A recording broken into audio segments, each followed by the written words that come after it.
Hi friends, today నేను పొంగడాలు చేసుకుంటున్నాను.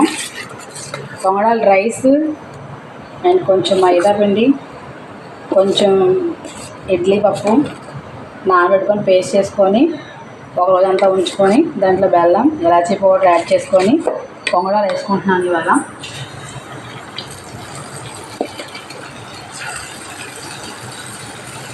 ఇలా 4 పడ్డాయి దీంట్లో కళాయిలో.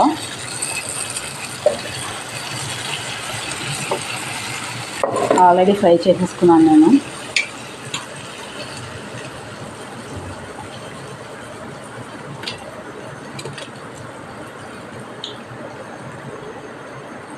సూపర్ కదా, బాగున్నాయి. బాయ్.